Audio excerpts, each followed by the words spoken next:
The member for Kalgoorlie with her first question. Thank you.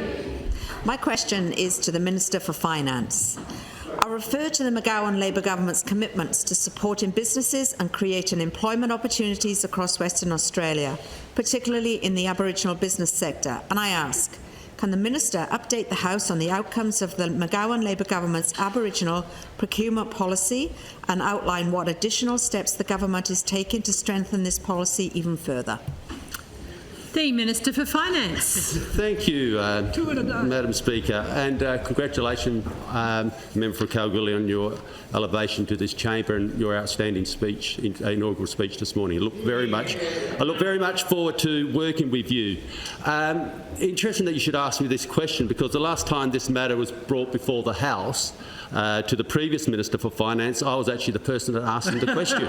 So it's good to be the Minister that is responding to the question on this Aboriginal procurement policy that we established in 2018 in our first term of government.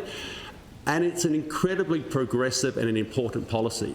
When we announced this, it was designed to ensure that Aboriginal businesses across Australia, in the regions and the city, would have access to the significant spend by government. We started off with a pretty modest target.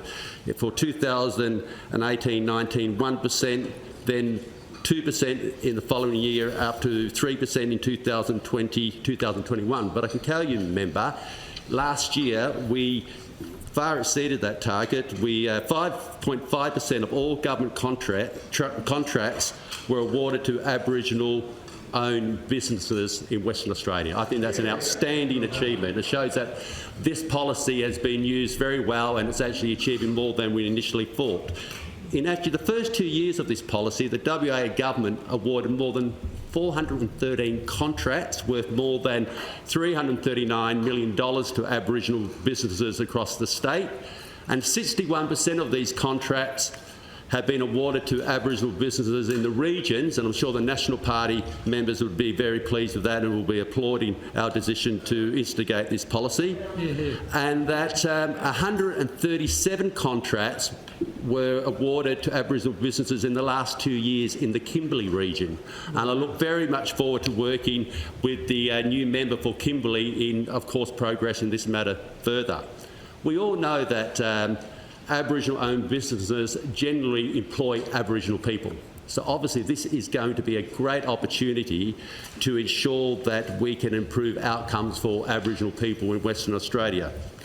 So I am very pleased with the progress we've made in regards to this policy, and the Department of Finance is working with Aboriginal business sector and government departments and agencies to explore further opportunities and ensure that we provide positive outcomes. Many departments and agencies have been very, very good. Obviously, we need to work with some of the agencies to improve their target outcomes. So I also invite and encourage all members in this House to look into your own electorates and see if there's any Aboriginal businesses that are established or operating in your electorates, and encourage them to apply or to tender for government contracts. And the message we want to send Aboriginal business community is quite clear. We are here to do business with you, and we want to work with you.